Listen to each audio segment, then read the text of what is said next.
Hi friends, welcome to my channel. இன்னைக்கு நம்ம பார்க்க போகிறது இங்கிலீஷ் பேசணும் அப்படின்னு நினைக்கிற பிகினர்ஸுக்கான வீடியோ தான். நம்ம ஏற்கனவே சொல்லியிருக்கோம், நிறைய வேர்ட்ஸ் சென்டென்சஸ் தெரிஞ்சிருந்தா உங்களுக்கு இங்கிலீஷில் ஃப்ளூயண்ட்டாக பேசுகிறதுக்கு அது ரொம்பவே ஈஸியாக இருக்கும் அப்படின்னு சொல்லியிருக்கோம். ஆனால் இப்போ தான் இங்கிலீஷ் கற்றுக்கணும் அப்படின்னு நினைக்கிறவங்களுக்கு எடுத்த உடனே ரொம்ப பெரிய பெரிய சென்டென்ஸை ஞாபகம் வச்சுக்கிறதுக்கு ரொம்பவே கஷ்டமாக இருக்கும். அதுக்காக தான் இந்த வீடியோ. ஸோ இந்த வீடியோவில் நம்ம என்ன பார்க்க போகிறோம் அப்படின்னா 50 ஷார்ட் டெய்லி யூஸ் சென்டென்சஸ் தான் இன்றைக்கி பார்க்க போகிறோம். இங்கிலீஷ் கற்றுக்கணும் அப்படின்னு நினைக்கிற பிகினர்ஸுக்கு இந்த வீடியோ கண்டிப்பாக ஹெல்ப்ஃபுல்லாக இருக்கும்.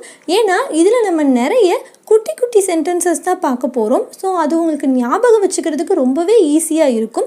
அதோட தமிழ் அர்த்தத்தோடு தான் நம்ம பார்க்க போகிறோம். ஸோ எந்த இடத்துல எதை பேசலாம் அப்படின்னு உங்களுக்கு தெரிஞ்சிடும்.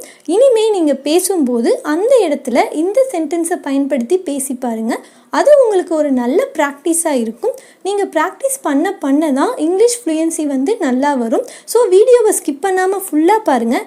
இதே மாதிரி இன்னும் நிறைய யூஸ்ஃபுல்லான வீடியோஸ்லாம் நீங்கள் பார்க்கணும் அப்படின்னு நினச்சிங்கன்னா ப்ளீஸ் இந்த சேனலை சப்ஸ்கிரைப் பண்ணி வச்சுக்கோங்க. அண்ட் பக்கத்தில் இருக்க பெல் ஐக்கானையும் கிளிக் பண்ணி ஆல் அப்படின்னு கொடுத்துருங்க. ஸோ தட் நான் நெக்ஸ்ட் வீடியோஸ் அப்லோட் பண்ணும்போது உங்களுக்கு உடனே நோட்டிஃபிகேஷன் வரும். வாங்க இப்போ நம்ம வீடியோக்குள்ளே போகலாம். இப்போ நம்ம ஃபர்ஸ்ட் பார்க்க போகிற சென்டென்ஸ் வாட் இஸ் திஸ் அப்படின்னா இது என்ன அப்படின்னு அர்த்தம். இது நம்ம அதிகமாகவே பயன்படுத்துகிற சென்டென்ஸ் தான். அதாவது இப்போ ஏதோ ஒரு பொருளை பார்த்து இது என்ன அப்படின்னு கேட்குறதுக்கு வாட் இஸ் திஸ் அப்படின்னு கேட்கலாம். நெக்ஸ்ட் ஒன் ஐ குவிட் அப்படின்னா நான் விலகினேன் அப்படின்னு அர்த்தம். இப்போது ஏதோ ஒரு விஷயத்துலேருந்து நான் இதுலேருந்து விலகிக்கிறேன், நான் இதுலேருந்து ஒதுங்கிக்கிறேன் அப்படின்னு சொல்கிறதுக்கு ஐ குவிட் அப்படின்னு சொல்லலாம். அடுத்து see you tomorrow அப்படின்னா நாளை உங்களை பார்க்கிறேன் அப்படின்னு அர்த்தம். இப்போது ஒருத்தட்ட நம்ம பேசிட்டு கிளம்புறப்போ ஓகே நாளைக்கு பார்க்கலாம் அப்படின்னு நம்ம சொல்லுவோம் இல்லையா, அதுக்கு see you tomorrow அப்படின்னு சொல்லலாம். Next one come with us அப்படின்னா எங்களுடன் வாருங்கள் அப்படின்னு அர்த்தம். இப்போது நம்ம ஒரு இடத்துக்கு போயிருக்கோம், ஸோ வீட்டுக்கு வரீங்களா, எங்களோடய வந்துருங்க அப்படின்னு சொல்கிறதுக்கு கம் வித் அஸ் அப்படின்னு சொல்லலாம். இப்போ நம்ம நெக்ஸ்ட் பார்க்க போகிறது திங்க் பிஃபோர் யூ ஸ்பீக் அப்படின்னா நீங்கள் பேசுவதற்கு முன் சிந்தியுங்கள் அப்படின்னு அர்த்தம். இப்போ சில பேர் அவங்க மனசில் என்ன நினைக்கிறாங்களோ அதை உடனே பேசிடுவாங்க. அது மற்றவங்கள ஹர்ட் பண்ணுது அப்படின்றத அவங்க யோசிக்கவே மாட்டாங்க. ஸோ அப்படி இல்லாமல் நம்ம பேசுகிறதுக்கு முன்னாடி யோசித்து பேசணும் அப்படின்னு சொல்கிறதுக்கு திங்க் பிஃபோர் யூ ஸ்பீக் அப்படின்னு சொல்லலாம். Next one stay with us அப்படின்னா எங்களுடன் இருங்கள் அப்படின்னு அர்த்தம். இப்போ நம்ம வீட்டுக்கு கெஸ்ட் வந்திருக்காங்கன்னா ஒரு 2 நாள் இங்கே தங்கிட்டு போங்க அப்படின்னு சொல்கிறதுக்கு ஸ்டே வித் அஸ் அப்படின்னு சொல்லலாம். நெக்ஸ்ட் ஒன் பி கேர்ஃபுல் அப்படின்னா கவனமாக இருங்கள் அப்படின்னு அர்த்தம். எப்போவுமே நம்ம கவனமாக இருக்கணும் அப்படின்னு சொல்கிறதுக்கு பி கேர்ஃபுல் அப்படின்னு சொல்லலாம். அடுத்து ட்ரஸ்ட் மீ அப்படின்னா என்னை நம்புங்கள் அப்படின்னு அர்த்தம். இப்போ நம்ம ஒரு விஷயத்தை ஒருத்தட்ட சொல்கிறோம், ஆனால் அதை அவங்க நம்பலை அப்படின்னா ப்ளீஸ் என்னை நம்புங்க அப்படின்னு சொல்கிறதுக்கு ட்ரஸ்ட் மீ அப்படின்னு சொல்லலாம். இப்போ நம்ம நெக்ஸ்ட் பார்க்க போகிற சென்டென்ஸ் ஹூ நோஸ் அப்படின்னா யாருக்கு தெரியும் அப்படின்னு அர்த்தம். இப்போ ஒரு விஷயத்தை பற்றி நம்ம கேட்டுட்ருக்கும்போது இந்த விஷயத்தை பற்றி யாருக்கு இங்கே தெரியும் அப்படின்னு கேட்குறதுக்கு ஹூ நோஸ் அப்படின்னு கேட்கலாம். நெக்ஸ்ட் ஒன் நத்திங் அப்படின்னா ஒன்றுமில்லை அப்படின்னு அர்த்தம். இப்போ ஒருத்தர்கிட்ட நீ ஏன் இப்போ டல்லாக இருக்க, சோகமாக இருக்க, ஏதாவது ப்ராப்ளமா அப்படின்னு கேட்டால் அவங்க ஒன்றுமில்லை அப்படின்னு சொல்கிறாங்கன்னா அதை நம்ம இங்கிலீஷில் சொல்லும்போது நத்திங் அப்படின்னு சொல்லலாம். அடுத்து டோன்ட் பி ஸ்கேட் அப்படின்னா பயப்பட வேண்டாம் அப்படின்னு அர்த்தம். இப்போ ஒருத்தர் ஏதோ ஒரு விஷயத்துக்காக ரொம்ப பயப்படுறாங்க அப்படின்னா அவங்களுக்கு நம்ம ஆறுதல் சொல்லும்போது எப்படி சொல்லுவோம்னா பயப்படாத, தைரியமாக இரு அப்படின்னு சொல்லுவோம் இல்லையா, அந்த பயப்பட வேண்டாம் அப்படின்றத டோன்ட் பி ஸ்கேட் அப்படின்னு சொல்லலாம். நெக்ஸ்ட் ஒன் டோன்ட் ஹெசிடேட் அப்படின்னா தயங்க வேண்டாம் அப்படின்னு அர்த்தம். இப்போ சில பேர் ஹெல்ப் கேட்குறதுக்கு ரொம்பவே தயங்குவாங்க. இவங்கக்கிட்ட நம்ம கேட்கலாமா வேண்டாமா அப்படின்னு சொல்லி தயங்குவாங்க இல்லையா, அவங்கக்கிட்ட நீங்கள் தயங்காமல் கேளுங்க அப்படின்னு சொல்கிறதுக்கு டோன்ட் ஹெசிடேட் அப்படின்னு சொல்லலாம். இப்போ நம்ம நெக்ஸ்ட் பார்க்க போகிற சென்டென்ஸ் டோன்ட் கெட் ஆங்க்ரி அப்படின்னா கோவப்பட வேண்டாம் அப்படின்னு அர்த்தம். இப்போ சில பேர் சின்ன விஷயத்துக்கு கூட ரொம்பவே கோவப்படுவாங்க. அப்போ நம்ம அவங்கக்கிட்ட இந்த மாதிரி விஷயத்துக்குலாம் எதுக்கு கோவப்படுற, கோவப்படாத அப்படின்னு சொல்கிறதுக்கு டோன்ட் கெட் ஆங்க்ரி அப்படின்னு சொல்லலாம். Next one, it's not like that அப்படின்னா அது அப்படி இல்லை அப்படின்னு அர்த்தம். இப்போ நம்ம ஒரு விஷயத்தை வந்து செய்கிறோம், ஆனால் அதை வந்து மற்றவங்க தப்பாக புரிஞ்சுக்கிட்டாங்க அப்படின்னா இது வந்து அந்த மாதிரி இல்லை, இது அப்படி இல்லை அப்படின்னு சொல்கிறதுக்கு இட்ஸ் நாட் லைக் தட் அப்படின்னு சொல்லலாம். அடுத்து டாக் டு ஹிம் அப்படின்னா அவரிடம் பேசுங்கள் அப்படின்னு அர்த்தம். இப்போ நம்மக்கிட்ட ஒரு விஷயத்தை பற்றி கேட்குறாங்க, அது நமக்கு வந்து சரியாக தெரியல, நீங்கள் வந்து அவர்கிட்ட பேசுங்க, அவருக்கு தெரியும் அப்படின்னு சொல்கிறதுக்கு டாக் டு ஹிம் அப்படின்னு சொல்லலாம். அப்படின்னா அவரிடம் பேசுங்கள் அப்படின்னு அர்த்தம். Next one, leave me alone அப்படின்னா என்னை தனியாக விடுங்கள் அப்படின்னு அர்த்தம். இப்போ நமக்கு வந்து மனசு சரியில்லை, நம்ம வந்து தனியாக இருக்கணும் அப்படின்னு நினைக்கிறோம் அப்படின்னா அதை மற்றவங்க கிட்ட சொல்கிறதுக்கு லீவ் மீ அலோன் அப்படின்னு சொல்லலாம். என்னை தனியாக விடுங்கள் அப்படின்னு அர்த்தம்.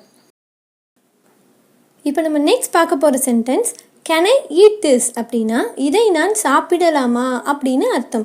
இப்போது அங்கே வந்து ஏதோ சாப்பிட்ற பொருள் இருக்குது அப்படின்னா அதை நான் சாப்பிடலாமா அப்படின்னு பெர்மிஷன் கேட்குறதுக்கு கேன் ஐ ஈட் திஸ் அப்படின்னு கேட்கலாம்.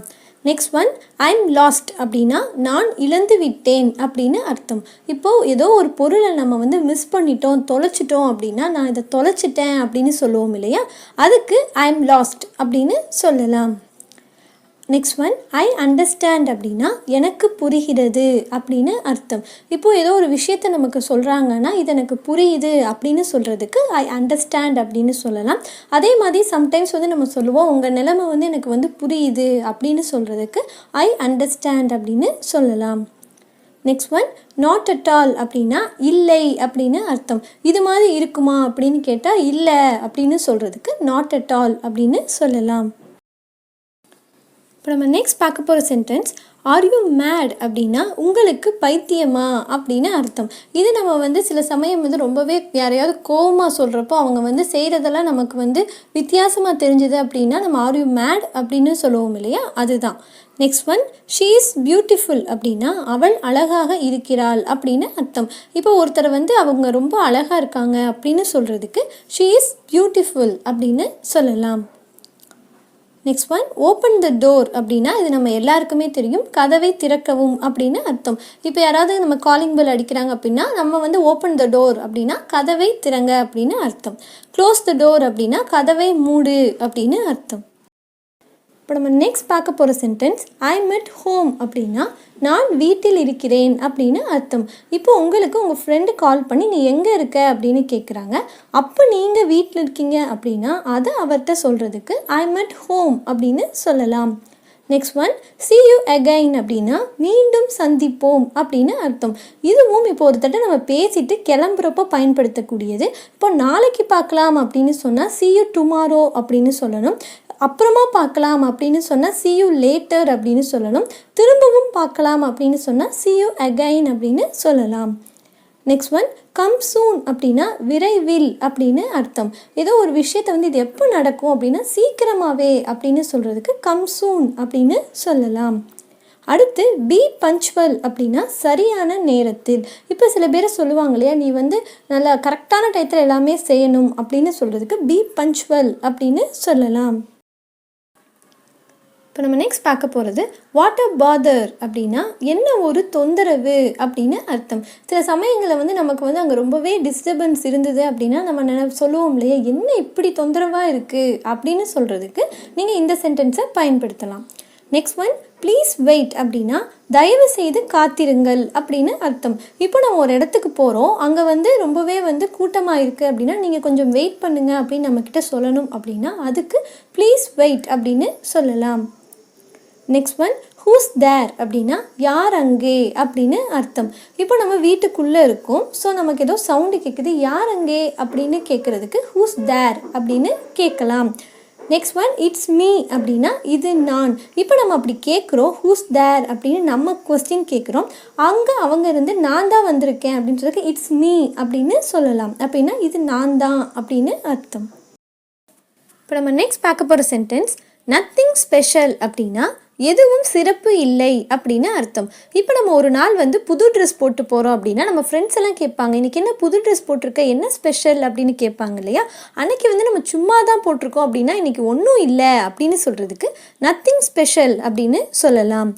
நெக்ஸ்ட் ஒன் சியர் அப் அப்படின்னா உற்சாகப்படுத்துங்கள் அப்படின்னு அர்த்தம். இப்போ வந்து ஒரு கேம் நடந்துட்டுருக்கு, நிறைய பேர் விளையாண்டுட்ருக்காங்க அப்படின்னா அவங்கள உற்சாகப்படுத்துறதுக்காக நம்ம சொல்லணும் இல்லையா, அதுக்கு சியர் அப் அப்படின்னு சொல்லலாம். நெக்ஸ்ட் ஒன் ஆஸ்க் மீ அப்படின்னா என்னை கேளுங்கள் அப்படின்னு அர்த்தம். ஏதாவது வேணும் அப்படின்னா என்னை கேளுங்க அப்படின்னு சொல்கிறதுக்கு ஆஸ்க் மீ அப்படின்னு சொல்லலாம். அடுத்து டோன்ட் ஆஸ்க் மீ அப்படின்னா என்னிடம் கேட்க வேண்டாம் அப்படின்னு அர்த்தம். சில விஷயங்கள்லாம் நீங்கள் என்கிட்ட கேட்காதீங்க அப்படின்னு சொல்கிறதுக்கு டோன்ட் ஆஸ்க் மீ அப்படின்னு கேட்கலாம். Next one clean it properly அப்படின்னா அதை ஒழுங்காக சுத்தம் செய்யுங்கள் அப்படின்னு அர்த்தம். சில பேர் வந்து சரியாக அந்த இடத்த க்ளீன் பண்ணலை அப்படின்னா நீங்கள் இதை நல்லா க்ளீன் பண்ணுங்க அப்படின்னு சொல்கிறதுக்கு க்ளீன் இட் ப்ராப்பர்லி அப்படின்னு சொல்லலாம். நெக்ஸ்ட் ஒன் டோன்ட் ஷவுட் அப்படின்னா கத்த வேண்டாம் அப்படின்னு அர்த்தம். சில பேர் வந்து சின்ன சின்ன விஷயத்துக்கு கூட ரொம்ப டென்ஷன் ஆகி கத்திட்டு இருப்பாங்க.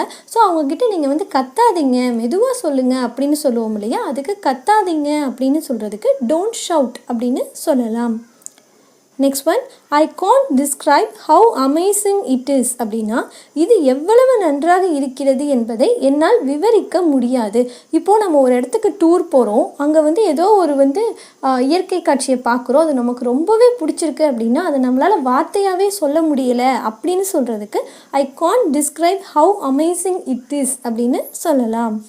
Next one give it back அப்படின்னா அதை மீண்டும் கொடுங்கள் அப்படின்னு அர்த்தம். இப்போ நம்ம ஒரு பொருளை வந்து ஒருத்தட்ட கொடுத்துருக்கோம், ஸோ அதை நம்ம திரும்ப கேட்குறதுக்கு கிவ் இட் பேக் அப்படின்னா அதை திரும்ப என்கிட்ட கொடுங்க அப்படின்னு அர்த்தம்.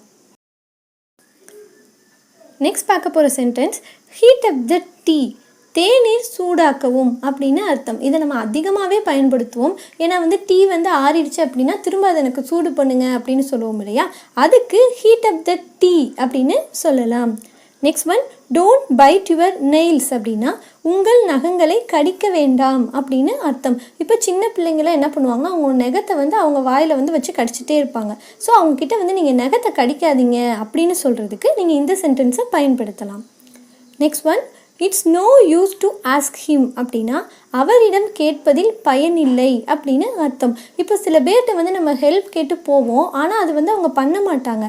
அப்போது வந்து நம்ம வந்து இன்னொருத்தட்ட சொல்லுவோம், அவர்கிட்ட நீ கேட்டு போனாலும் அவர் எந்த யூஸும் இல்லை அப்படின்னு சொல்கிறதுக்கு it's no use to ask him அப்படின்னு சொல்லலாம். Next one you are responsible for that அப்படின்னா அதற்கு நீங்கள் பொறுப்பு அப்படின்னு அர்த்தம். இப்போ ஒரு விஷயத்தை வந்து இதை நான் செய்கிறேன் அப்படின்னு சொல்லி நம்ம வந்து செய்கிறோம் அப்படின்னா அதுக்கு நம்ம தான் பொறுப்பு. ஸோ அதை சொல்கிறதுக்கு இதுக்கு நீங்கள் தான் பொறுப்பு அப்படின்னு சொல்கிறதுக்கு you are responsible for that அப்படின்னு சொல்லலாம். Next one I know it அப்படின்னா எனக்கு அது தெரியும் அப்படின்னு அர்த்தம். இப்போ ஒரு விஷயத்த ஒருத்தர் உங்ககிட்ட சொல்கிறாங்க, இது இப்படி செய்யணும் அப்படி செய்யணும்னா ஓகே எனக்கு அது தெரியும் அப்படின்னு சொல்கிறதுக்கு ஐ நோ இட் அப்படின்னு சொல்லலாம். அதாவது எனக்கு இது வந்து தெரியும் அப்படின்னு அர்த்தம்.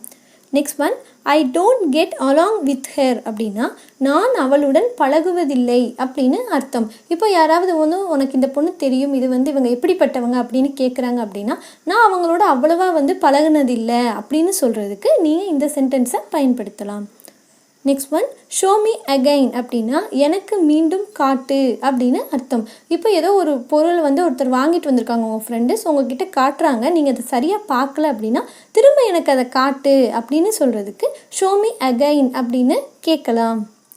Next one is it yours அப்படின்னா அது உங்களுடையதா அப்படின்னு அர்த்தம். இப்போ ஒரு பொருள் இருக்குது, இது உங்களோடதா அப்படின்னு கேட்குறதுக்கு இஸ் இட் யுவர்ஸ் அப்படின்னு கேட்கலாம்.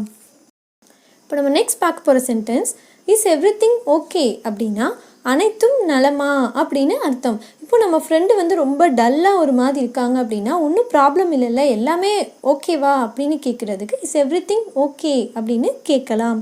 Next one let me do this அப்படின்னா இதை நான் செய்கிறேன் அப்படின்னு அர்த்தம். இப்போ ஒரு விஷயத்தை வந்து இதை நான் பண்ணுறேன் அப்படின்னு நம்ம சொல்கிறதுக்கு லெட் மீ டூ திஸ் அப்படின்னு சொன்னோன்னா இதை நான் செய்கிறேன் அப்படின்னு அர்த்தம். ஓகே ஃப்ரெண்ட்ஸ், இன்றைக்கி நம்ம 50 ஷார்ட் டெய்லி யூஸ் சென்டென்சஸ் பார்த்தோம். இதை நீங்கள் இனிமேல் பேசும்போது உங்கள் ஃப்ரெண்ட்ஸ் கிட்டேயும் சரி, ஃபேமிலி மெம்பர்ஸ் கிட்டேயும் சரி பேசி ப்ராக்டிஸ் பண்ணுங்கள். அது உங்கள் இங்கிலீஷ் ஃப்ளூயன்சியை இம்ப்ரூவ் பண்ணுறதுக்கு கண்டிப்பாக ஹெல்ப்ஃபுல்லாக இருக்கும். இந்த வீடியோ உங்களுக்கு பிடிச்சிருந்தது அப்படின்னா வீடியோக்கு ஒரு லைக் கொடுங்க, உங்கள் ஃப்ரெண்ட்ஸுக்கும் ஷேர் பண்ணுங்கள். இதே மாதிரி இன்னும் நிறைய இன்ட்ரெஸ்டிங்கான வீடியோஸ்லாம் நீங்கள் பார்க்கணும் அப்படின்னு நினச்சிங்கன்னா ப்ளீஸ் இந்த சேனலை சப்ஸ்கிரைப் பண்ணி வச்சுக்கோங்க. அண்ட் பக்கத்தில் இருக்க பெல் ஐக்கானை கிளிக் பண்ணி ஆல் அப்படின்னு கொடுத்துருங்க. தேங்க்ஸ் ஃபார் வாட்சிங் மை வீடியோ.